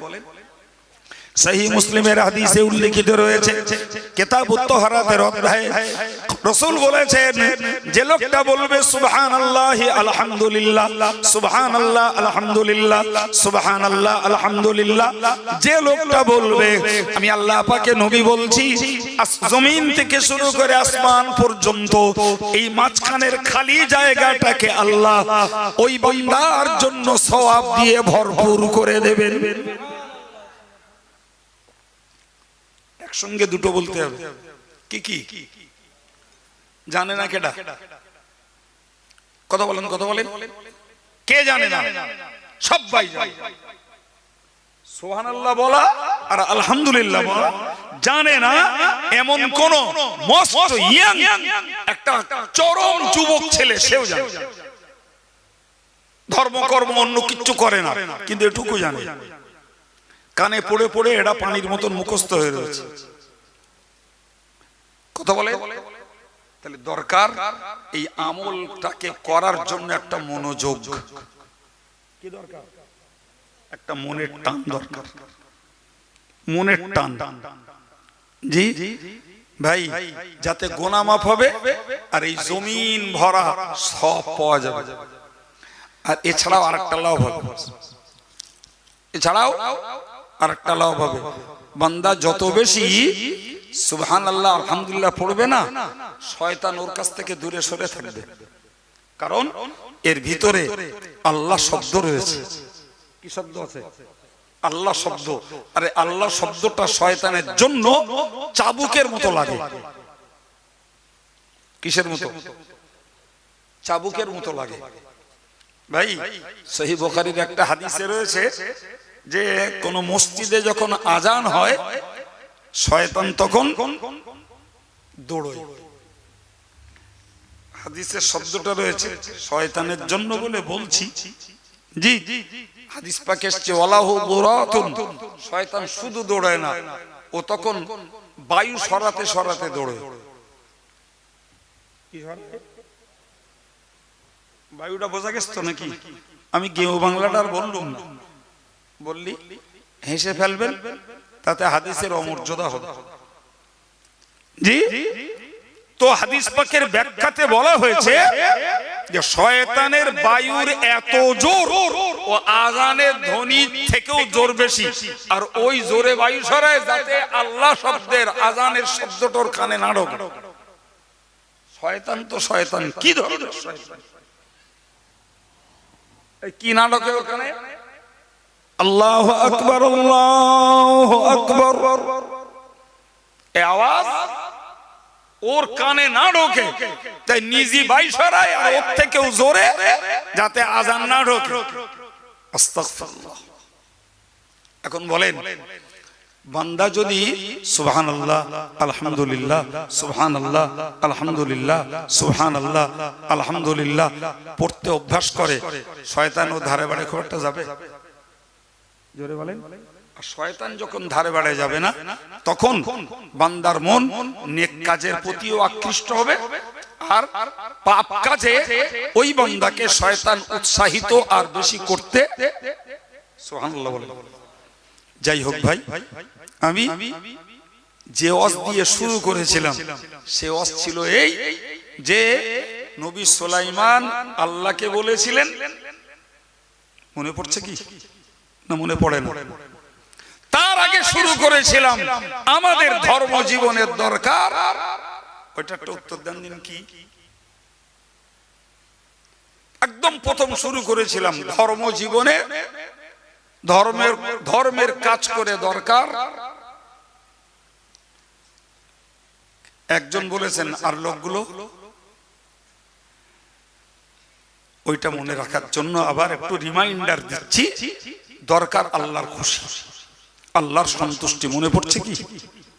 আমি সুবহানাল্লাহ বলি একবার, আর ওয়াজ দেই আর ওয়াজ করি আর নামাজ পড়ি আর তাহাজ্জুদ পড়ি আর যাই করি, কি দরকার? আমার মালিককে খুশি করা। মনে আছে? ওইটা প্রমাণ করানোর জন্য ওই আয়াতটা শুরু করেছিল। কি? ক্বালা রাব্বি আউযি'নি আন আশকুরা নি'মাতাকাল্লাতী আন'আমতা আলাইয়া। হযরত নবী সুলাইমান আল্লাহকে বলেছিলেন, আল্লাহ আপনি আমাকে ক্ষমতা দিন, আপনি আমাকে যে নিয়ামত দিয়েছেন আমি যেন এই নিয়ামতগুলোর শুকরিয়া আদায় করতে পারি। ভাই, একজন নবী হয়ে আল্লাহর কাছে চাইছেন, তাহলে আমাদের একটু চাওয়ার দরকার ছিল না বাবা? জানেন নবী সরকার দু আলম 5 ওয়াক্ত নামাজ পড়ি সালাম ফিরিয়েই বলতেন 3 বার আস্তাগফিরুল্লাহ আস্তাগফিরুল্লাহ আস্তাগফিরুল্লাহ। নবী সালাম ফিরিয়ার পরে এটা পড়ে বলতেন, আল্লাহুম্মা আইন্নি আলা যিকরিকা ওয়া শুকরিকা ওয়া হুসনি ইবাদাতিক। নবী সালাম ফিরিয়ে এর পরে বলতেন, লা ইলাহা ইল্লাল্লাহু ওয়াহদাহু লা শারীকা লা লাহুল মুলকু ওয়া লাহুল হামদু ইহয়ী ওয়া ইউমীত বিয়াদিহিল খায়র ওয়া হুয়া আলা কুল্লি শাইইন কাদির। নবী সালাম ফিরিয়ে এর পরে পড়তেন, আল্লাহু লা ইলাহা ইল্লা হুয়াল হাইয়ুল কাইয়্যুম লা তাখুযুহু সিনাতুন ওয়া লা নাওম, যাকে আমরা বলি আয়াতুল কুরসি। প্রচুর নামাজি আছে, আল্লাহ বেয়াদবি মাফ করুন জি, আজও পর্যন্ত জীবনে 30 বছর 40 বছর নামাজ পড়তে আয়াতুল কুরসিটা মুখস্থ করা হয়নি। ঠকিছি আর বাড়ি গেছি। আজও জানি না কোনোদিন চতুর্থ কালেমা কারে বলে, যেটা রাসূল প্রতিদিন নামাজের পরে পড়তেন। আজ ওই ছোট্ট দোয়াটা মুখস্থ করা হয়নি, আল্লাহুম্মা আইন্নি আলা যিকরিকা ওয়া শুকরিকা ওয়া হুসনি ইবাদাতিক। হে আল্লাহ তুমি আমাকে সাহায্য করো আমি যেন তোমার জিকির করতে পারি। হে আল্লাহ তুমি আমাকে সাহায্য করো আমি যেন তোমার শুকরিয়া আদায় করতে পারি। হে আল্লাহ তুমি আমাকে সাহায্য করো আমি যেন তোমার ইবাদতটাকে সুন্দর করে করতে পারি। জীবনে দোয়া করা হয়েছে বাপ? ও দোয়া করেছেন কার কথা বললাম? জোরে বলেন। খোদ আমাদের নবী, খোদ আমাদের নবী। আশ্চর্য ব্যাপার, যার গোটা জীবনে জিকির শুকর ছাড়া অন্য কিছু ছিল না। জি, সাহাবীরা বলতেন, কানা রাসূলুল্লাহ সাল্লাল্লাহু আলাইহি ওয়াসাল্লাম ইয়াযকুরুল্লাহ ফি কুল্লি আহইয়ানি। রাসূলুল্লাহ সর্ব অবস্থাতে আল্লাহর জিকির করতেন। সুবহানাল্লাহ। আর সেই নবী আবার আল্লাহর কাছে কি চাইছেন? আল্লাহ জিকির করতে, শুকরিয়া আদায় করতে আর ইবাদতটাকে সুন্দর করে করতে আল্লাহ তুমি আমাকে সাহায্য করো। আমার মনে হয় আমরা জীবনেও করিস কিনা সন্দেহ। সম্মানিত ভাইরা আমার, নবী সুলাইমান বললেন, আল্লাহ আপনি আমাকে ক্ষমতা দিন, আপনি আমাকে যে নিয়ামত দিয়েছেন আমি যেন তার শুকরিয়া আদায় করতে পারি। আবার বললেন, ওয়ালা ওয়ালিদাইয়া, ও আল্লাহ আপনি আমার আব্বা মার উপরে, নবী দাউদের উপরে এবং আমার মায়ের উপরে আপনি যে নিয়ামত দান করেছেন আল্লাহ, আপনি নিয়ামত দিয়েছেন শুকরিয়াটা আদায় করতে পারি। কি নিয়ামত নবী দাউদ আর নবী সুলাইমানকে দিয়েছিলেন আল্লাহ, সে বলতে গেলে আবার আলাদা 2 ঘন্টা লাগবে, আমার শক্তির বাইরে। জি একটা দাবি, কি দাবি? মুখস্থ করে ফেলুন। আল্লাহ আপনি আমার উপরে আর আমার আব্বা মায়ের উপরে আপনি যে নিয়ামত দিয়েছেন, আল্লাহ আপনি আমাকে ক্ষমতা দিন, আমি যেন তার শুকরিয়াটা আদায় করতে পারি। নাম্বার 2, ওয়ান আমালা সালিহান তারদাহ। আল্লাহ আপনি আমাকে ক্ষমতা দিন, আমি এমন আমল, এমন নেক আমল করতে পারি যে আমলে আপনি সন্তুষ্ট হয়ে যাবেন। তাহলে একজন নবী আল্লাহর কাছে দোয়া চাইছেন, আল্লাহ আপনার সন্তোষজনক আমল করার তৌফিক দেন। আমরা জীবনেও চাইনি। রাগ করছেন আমার কথায়? যে আল্লাহরে বলিনি আল্লাহ আমি কোরবানি করছি, আল্লাহ আপনি সন্তুষ্ট হয়ে যান। আল্লাহ আমি ফিতরা আদায় করছি, আপনি সন্তুষ্ট হয়ে যান। আল্লাহ আমি যাকাত দিচ্ছি, আপনি সন্তুষ্ট হয়ে যান। আল্লাহ আমি দান করছি, আপনি সন্তুষ্ট হয়ে যান। আল্লাহ আমি নামাজ পড়ছি, আপনি সন্তুষ্ট হয়ে যান। আল্লাহ আমি তাসবিহ পড়ছি, আপনি খুশি হয়ে যান। আল্লাহ আমি একটা গরিবকে একগাল খেতে দিয়েছি, আল্লাহ আপনি সন্তুষ্ট হয়ে যান। আল্লাহ আমি জাতি সমাজের কিছু কাজ করছি, আল্লাহ আপনি সন্তুষ্ট হয়ে যান। আল্লাহ আমি মসজিদের কাজ করছি, আপনি সন্তুষ্ট হয়ে যান। আল্লাহ আমি আব্দুল কাইয়ুম হজ করছি, আপনি সন্তুষ্ট হয়ে যান। আল্লাহ আপনার কোরআনের বাণী আর নবীর হাদিসের বাণী শুনছি, আল্লাহ আপনি খুশি হয়ে যান। বলেন না মন থেকে এই দাবিটা আল্লাহর কাছে কে করেছি আমরা? জি ওয়াজই চলছে আর আমরা শুনিয়ে যাচ্ছি। আর সকালবেলা বলবো অমুক হুজুর বিরাট ভালো ওয়াজ করে গেছে। হ্যাঁ কি ওয়াজ করে বলদিন? অত কথা কি আর মন থাকে? বাস হয়ে গেল। তাহলে নবী সুলাইমান একদিকে শুকরিয়া আদায় করার ক্ষমতা চাইলেন, আর একদিকে চাইলেন আপনার সন্তোষজনক আমল যেন করতে পারি। আল্লাহ এমন আমল না করি যে আমলে আপনি জনের দাম দেবেন না, বরং এমন আমল আমার করতে দেন যে আমল করলে আমি আপনার কাছে মজুরি পাই। সুবহানাল্লাহ। নাম্বার 3 কথা শেষ আমার। কি বললেন? 3 নম্বরে যে বললেন ওয়াদখিলনি বিরহমাতিকা ফি ইবাদিকাস সালিহিন। আল্লাহ আপনার কাছে আমি চাইছি, আল্লাহ আমার ইবাদতের জোরে নয়, আমলের জোরে নয়, জিকিরের জোরে নয়, তাসবিহর জোরে নয়, দাড়ির জোরে নয়, টুপির জোরে নয়, আল্লাহ আপনার কাছে চাইছি আপনার রহমতের বিনিময়ে আপনার নেক বান্দাদের দলভুক্ত আমায় করে দেন। সুবহানাল্লাহ। থেকে কি বোঝা যায়? আমরা যত বড় হুজুর হই, যত বড় আলেম মাওলানা মুফতি মুহাদ্দিস মুফাসসির শায়েখ যাই পারি হই, আর সাধারণ জনগণ হই, বাবু আমাদেরকে আল্লাহর কাছে চাইতে হবে, আল্লাহ তোমার রহমতটা তুমি দাও। রহমত ছাড়া কথা বলে কিচ্ছু হবে না। আমরা যা ইবাদত আমল করি এসব নিয়ে আল্লাহর কাছে দাঁড়ালি, আল্লাহ একটাও নেবে কিনা সন্দেহ আছে। মসজিদে নামাজ পড়তেছি, মন বাজারে নামাজ পড়তে দাঁড়িয়েছি, কাপড় কিনেছি সন্দেহের টাকা, যা দুটো খেয়ে গেছি পেট ভরে, তাতে আবার হয়তো হারাম ঢুকে রয়েছে। এই সব তো আমাদের ইবাদতের টান ভান। কথা বলেন, কথা বলেন, আর নাই বলেন আমি অবাস্তব কথা বলছি। বলে নামাজ পড়তে দাঁড়িয়েছি, সানা জানি না, আউযুবিল্লাহ জানি না, বিসমিল্লাহ জানি না, সূরা ফাতিহা জানি না, রুকুত তাসবিহ ভালো করে পড়তে পারি না, সিজদাত তাসবিহ জানি না, আত্তাহিয়াত দুরূদ শরীফ পড়তে জানি না, বেতেরের নামাজ পড়ি, দোয়ায় কুনুত খায় না মাকে, তাও অনেকে খবর রাখে না। আমার কথা মিথ্যা প্রমাণ করেন, আমি এখানে বসে সত্যি প্রমাণ করিয়ে দেব। চ্যালেঞ্জ করুন আমার সঙ্গে, করবেন? হেরে যাবে। প্রচুর শ্রোতা রয়েছে দোয়ায় কুনুত কারে বলে জানি না, অথচ নামাজ পড়ে কপালে দাগ হয়েছে, জীবনব্যাপী বেতেরের নামাজ পড়ছে, আর একদম তো পড়েই না নামাজ। এইভাবেই চলবে জীবন। সুতরাং এই ইবাদত আমল নিয়ে আল্লাহর জান্নাতে যাব এই আশা করা বৃথা। যদি আল্লাহ আমাদের ক্ষমা করে, যদি আল্লাহ আমাদের জান্নাত দেয়, একান্ত তার দয়া, একান্ত। জি প্রিয় ভাই, কথা বলার থাকলেও সময়টা আর দেওয়াটা সঙ্গত নয়। জি যেহেতু একটার কাঁথার ছুঁই ছুঁই ভাব। প্রিয় ভাই, যতটুকু কথা আজকের আল্লাহ আমার দ্বারা আপনাদেরকে বলিয়েছেন, আমি পুনর্নিবেদন রাখছি, আমরা একটু মন করি, একটু জিকির করব। কিচ্ছু পারি না, আল্লাহ আল্লাহ করব, কিচ্ছু পারার দরকার নেই, পীর ধরিনি দরকার নেই, একটু আল্লাহ আল্লাহ করব, একটু সুবহানাল্লাহ পড়বো, একটু আলহামদুলিল্লাহ পড়বো, আল্লাহর কাছে একটু দোয়া চাইবো, আল্লাহ তোমার জিকির, তোমার শুকর, তোমার ইবাদত ভালো করতে পারি, তুমি একটু আমায় সাহায্য করো। আল্লাহর কাছে দোয়া চাইবো, আল্লাহ তোমার রহমতের বিনিময়ে তোমার নেককার বান্দা যারা, তাদের দলে আমাকেও তুমি দলভুক্ত করে দাও। যদি এই রাজ্যকে কষ্ট করে বসে থাকা লাভ হবে আমার ভাইয়েরা মায়েরা, আব্দুল কাইয়ুমের এই স্পষ্ট কথাগুলো যদি একটু আমরা কাল থেকে আমল করতে মনোযোগী হই, আশা করি আমরা এই রাজ্যকে কষ্ট করে কিছু নিয়ে বাড়ি যেতে পারলাম। আল্লাহ আমাদের সেই মনোবৃত্তি দান করেন, বলুন আমিন। আসুন প্রিয় নবীর প্রতি সালাম। ইয়া নবী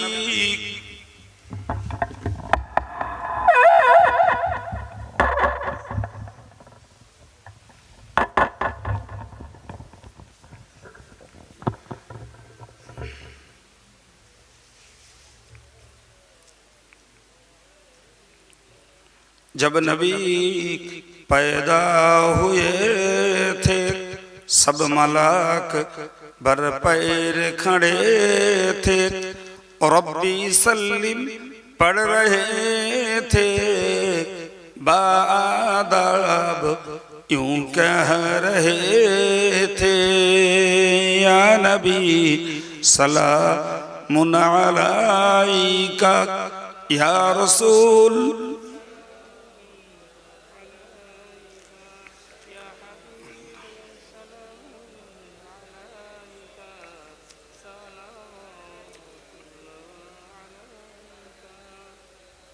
या नबी नामो पियारा अर्श पर हक ने पुकारा, सच पैगंबर है हमारा, सलावतुल्लाहि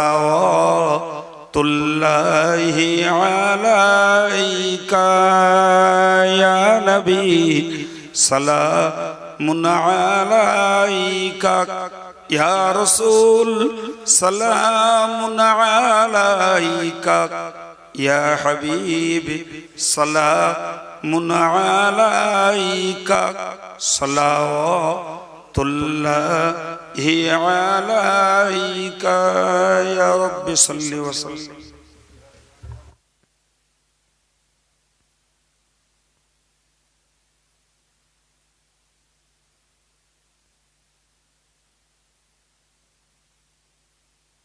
फदुजा बिजमालिही हसनत जमीउ खिसालिही, सल्लु अलैहि व आलिही, अल्लाहुम्मा सल्लि अला।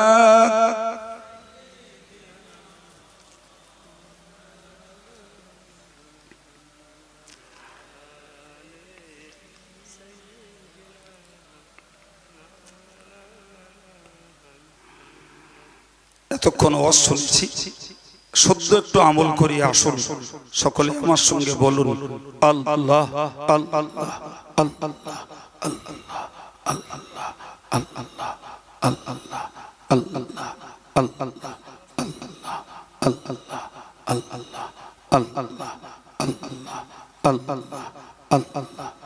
আল্লাহ Allah Allah Allah Allah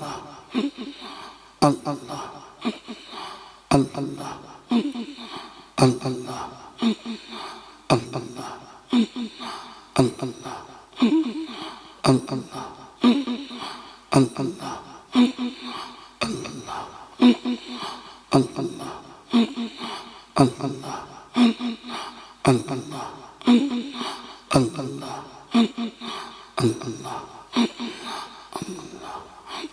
Allah Allah Allah Allah la ilaha illahu Allah Allah Allah la ilaha illahu la ilaha illallah Muhammadur Rasulullah Allahumma salli ala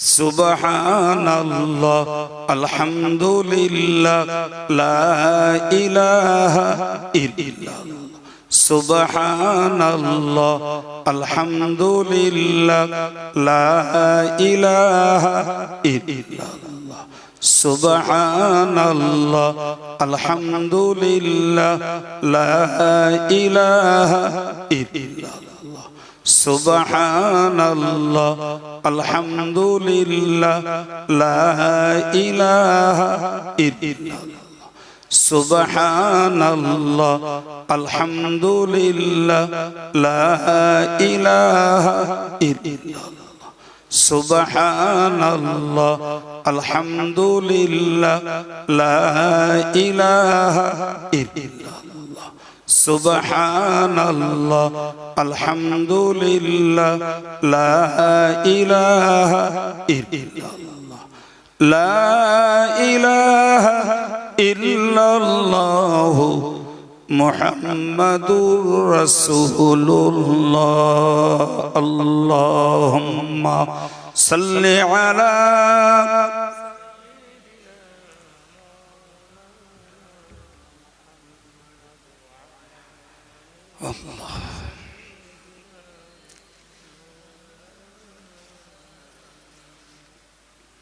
اللهم آمين الحمد لله رب العالمين والصلاة والسلام على سيد المرسلين وعلى آله وصحابه أجمعين ربنا ظلمنا أنفسنا وإن لم تغفر لنا وترحمنا لنكونن من الخاسرين ربنا فاغفر لنا ذنوبنا وكفر عنا سيئاتنا وتوفنا مع الأبرار মেহেরবান আল্লাহ আমরা তোমার গুনাহগার বান্দা বান্দি গুনাহ ক্ষমার জন্য দুটি হাত তোমার দরবারে উঠিয়েছি আল্লাহ এই ভিখারীদেরকে তুমি তাড়িয়ে না দিয়ে তোমার জিকিরের মজলিসে বসে এই গভীর রাত পর্যন্ত কাটিয়েছি আল্লাহ মজলিস ছাড়ার আগে আমাদের সকলকে তুমি বেগুনাহ বানিয়ে দাও রব্বুল আলামিন আল্লাহ আল্লাহ গুনাহ করেছি তোমারই কাছে ক্ষমার জন্য হাত দুটি তোমার দরবারে পেতেছি আল্লাহ আমাদের সকলের সকল গুনাহকে তুমি maaf করে দাও রব্বুল আলামিন আমাদের পরিবারের আব্বা মা বিবি বাচ্চা ভাই বোন ছেলে মেয়ে আত্মীয় স্বজন যারা এই মজলিসে শরীক নেই আল্লাহ আমাদের হাত উঠাবার ওসিলা করে আমাদের আপনজনদেরকেও তুমি ক্ষমা করে দাও রব্বুল আলামিন तमाम বিশ্বের মুসলমানদেরকে তুমি দয়া করে maaf করে দাও আল্লাহ তোমার দ্বীন প্রচারের আজকের এই মাহফিলটাকে তুমি দয়া করে কবুল করো রব্বুল আলামিন আল্লাহ শুরু থেকে পর্যন্ত আমরা যে যা কিছু নেক নিয়তে বলতে চেষ্টা করেছি আমাদের বেয়াদবিগুলো maaf করে হেদায়েতমূলক আলোচনাগুলো কবুল করো আমলযোগ্য বিষয়গুলি আমলের জীবনে কাজে লাগানোর তৌফিক নসিব করো আল্লাহ আমরা মাঝে মাঝে তাসবিহ পড়েছি সুবহানাল্লাহ বলেছি তোমার প্রশংসা করতে যে আলহামদুলিল্লাহ বলেছি তোমার নবীর পাক দরবারে দরুদ সালাম পাঠিয়েছি আল্লাহ মেহেরবান তুমি দয়া করে কবুল করে নাও আল্লাহ মেহমানদারির জন্য তাবাররুকের আয়োজন হয়েছে আল্লাহ যাদের পয়সায় যাদের শ্রমে যাদের মেহনতে সকলের উপরে তুমি রাজি খুশি হয়ে যাও আল্লাহ আজকের মজলিসে যারা নগদ দিয়েছেন ওয়াদা দিয়েছেন সকলের দানগুলোকে তুমি কবুল করো আল্লাহ এসবের বিনিময়ে খুশি হয়ে তোমার রহমতের ভান্ডার থেকে যে সওয়াব তুমি নসিব করো সর্বাগ্রে মোদের প্রাণ প্রিয় রাসূল সরকার দো আলমের পাক রূহের সওয়াব তুমি বখশিশ করো আল্লাহ হুজুরের আলা আওলাদ আজওয়াজে মুতাহহারাত সাহাবায়ে কেরাম তাবিঈন তাবা তাবিঈন পিরানে তরিকাত বুজুর্গানে দ্বীন হুজুরদের রূহে সওয়াব পৌঁছে দাও আল্লাহ तमाम দুনিয়ার জিন ইনসান ঈমান নিয়ে যারা পরলোকগত সকলের রূহের সওয়াব তুমি বখশিশ করো আয় আল্লাহ চার মাযহাবের ইমাম চার তরিকার আলিয়া কামেল হুজুরদের রুহে সওয়াব পৌঁছে দাও। আল্লাহ ফুরফুরা শরীফের দাদা হুজুর পীর কিবলা তার আলা ওলাদ তার খলিফা হুজুরদের রুহে সওয়াব পৌঁছে দাও। আল্লাহ বসিরহাট আল্লামা হুজুর দরগাপুরি সাহেব হামিদি সাহেব সরসিনা পীর সাহেব কালিয়ানি সুবি সাহেব হাফেজ সাহেব হুজুর কিবলা তৎসহ আমার আব্বা জান হুজুরের রুহে সওয়াব পৌঁছে দাও। রব্বুল আলামিন কাঙাল বেশে ঠান্ডার কষ্ট ভোগ করে আমার ভাইরা মায়েরা যারা তোমার জিকিরের মজলিসে সময় দিয়েছেন আল্লাহ মেহেরবানি করে আল্লাহ আমাদের সকল মুর্দাদেরকে তুমি ক্ষমা করে দাও। আল্লাহ কেউ আব্বা হারা, কেউ মা হারা, কেউ বাপ মা উভয় হারা, কেউ বা বিবি হারা, কেউ বা বাচ্চা হারা, কেউ বা স্বামী হারা, কেউ বা ভাই হারা, কেউ বা বোন হারা, যে যারা আপনজনের কথা মনে করে আল্লাহ তোমার কাছে আমিন বলছেন মাওলা, তাদের জিন্দেগির গুনাহগুলোকে ঈমানের ওসিলায় মাফ করে দাও। এর সওয়াব তুমি তাদের রুহে পৌঁছে দিয়ে তাদের রূহগুলোকে তুমি ইল্লিনে জায়গা দাও। তাঙ্গে গোরকে তুমি দয়া করে কোষাদা করে দাও। কবরগুলোকে আল্লাহ তুমি জান্নাতের বাগান বানিয়ে দাও। রব্বুল আলামিন এই গ্রামের কবরস্থানে যে যত কবরস্থান যত মুর্দা শায়িত আল্লাহ জানি না কবরের হালাত, যদি কারোর কবরে আযাব হয়ে থাকে আযাবুল কবর থেকে নাজাত নসিব করে দাও। রব্বুল আলামিন আল্লাহ কবরগুলোকে বাগে জান্নাত তুমি বানিয়ে দাও।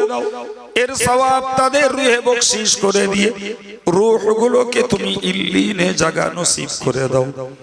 ও দয়াময় আল্লাহ, যতদিন বাঁচাও মরতে আমাদের হবে, মওত পর্যন্ত খাঁটি সুন্নতুল জামাতের উপরে কায়েম থেকে তোমার রাসূলের সন্তোষজনক আমল করার তৌফিক তুমি দান করো।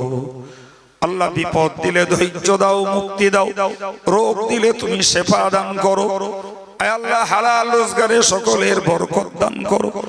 আল্লাহ আমাদের নামাজ কালাম জিকির ফিকির তাসবিহ তাহলিল শুকরিয়া আদায় করতে তুমি সাহায্য করো।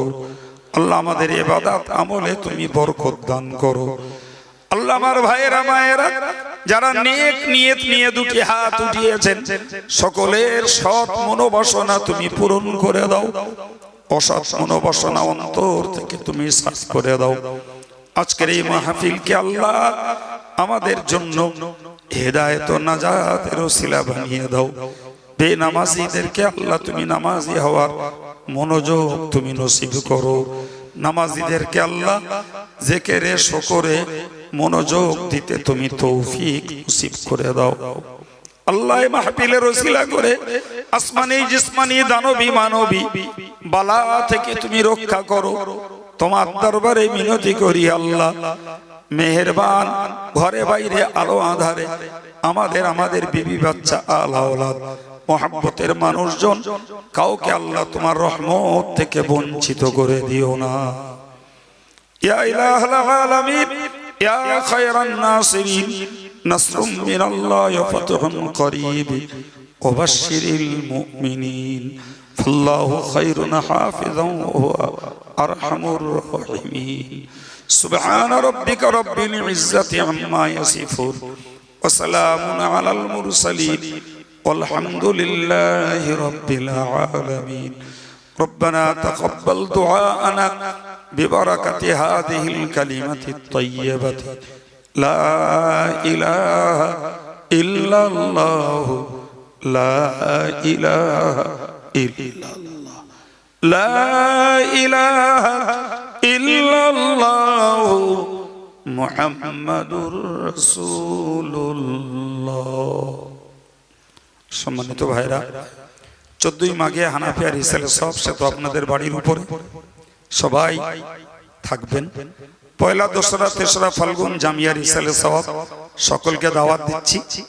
ইসালে সওয়াবের 20 টাকার কুপন 10 টাকার কুপন আছে। অনেক ভাইরা খেদমত করেন, পারলে এক একটা বিল কুপন একটু নিয়ে রাখার জন্য অনুরোধ করছি। সকলেই বসে যান, সকলকে